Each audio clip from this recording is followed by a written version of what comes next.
লঞ্চে করে ঘুরতে গিয়েছিলাম একটি জায়গায়।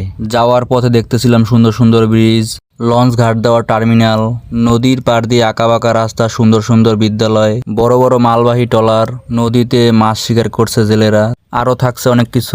সো হ্যালো এভরিওয়ান, সবাই কেমন আছেন? আজকে নতুন আর একটি ভিডিও নিয়ে আপনাদের সামনে হাজির হলাম। লঞ্চে করে ঘুরতে যাব আজকে একটি জায়গায়, সবাই দেখুন, উপভোগ করুন।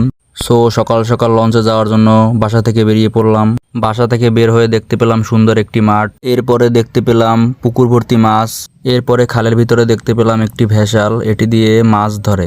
এরপরে পৌঁছে গেলাম লঞ্চ ঘাট। লঞ্চ ঘাটে গিয়ে দেখি এখনো লঞ্চ আসেনি ঘাটে।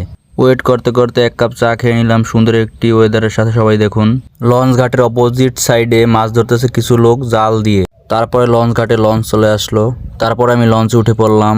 তবে আগেরকার দিনের মতো লঞ্চে এখন আর যাত্রী হয় না, লঞ্চ ঘাট দিয়ে যাত্রী ওঠানামা করতেছে। যদি হাতে অনেক সময় থাকে তাহলে লঞ্চে ভ্রমণ করতে পারেন, মন ভালো হয়ে যাবে। কারণ এত সুন্দর প্রকৃতির হাওয়া, এত সুন্দর সুন্দর দৃশ্য একটি আলাদা রিফ্রেশমেন্ট দেবে মনকে। আসলে এই মন ভালো হওয়ার মতন দৃশ্য, সবাই দেখুন।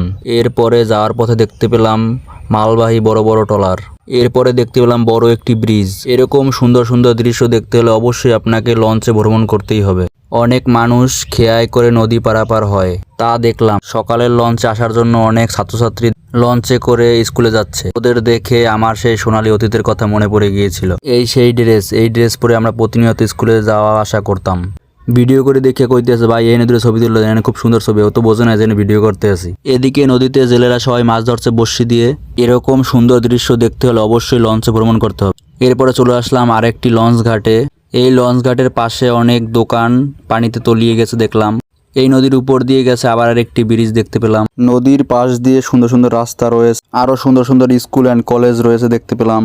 এত সুন্দর আবহাওয়ার মধ্যে আইসে বৃষ্টি কেমনটা লাগে কয়েনদি। তবে লঞ্চের স্টাফগুলো অনেক ভালো, আপনার জিনিস এক জায়গা থেকে আরেক জায়গায় পৌঁছে দেয় অনেক নিষ্ঠার সহিত। বৃষ্টি শেষ হওয়ার পর আবহাওয়াটা একটু দেখুন, কত সুন্দর আবহাওয়া, মন ভালো হওয়ার মতো আবহাওয়া। আমি একটা কথা সাজেস্ট করতে চাই সবাইকে, কারো যদি মন খারাপ থাকে তাহলে চলে আসুন লঞ্চ ভ্রমণে। এরপরে চলে আসলাম আর একটি লঞ্চ ঘাটে।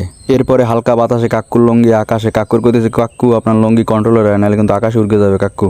এরপর ট্রলারের পাইলটটা কইলাম, আপনার চালান লাগবে না, আমি একটু চালাই ট্রলার। ট্রলারের পাইলটটা কইতেছে, কি চালান দেখেন, আমি কি জোরে চালাই দেখেন। এদিকে একজন পাইলট মোগল লঞ্চের লগে হেয়ার স্পিড লইয়া পাল্লা দিতে আছে।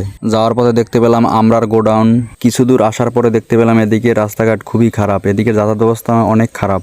তবে এদিকের স্কুল প্রতিষ্ঠানগুলো দেখলে খুবই ভালো লাগে, কারণ লেখাপড়া করার জন্য শান্ত ও সুন্দর একটি পরিবেশ দরকার, যা এখানে রয়েছে। আমি চলে আসলাম উত্তর থেকে দক্ষিণে। এই দক্ষিণবঙ্গের মানুষের একমাত্র আয়ের উৎস হচ্ছে সুপারি। দেখুন কত সুন্দর ফলন ধরেছে গাছে। সো আমি চলে আসলাম আমার গন্তব্যে। সবার কেমন লাগলো ভিডিওটি সবাই কমেন্টে জানাবেন।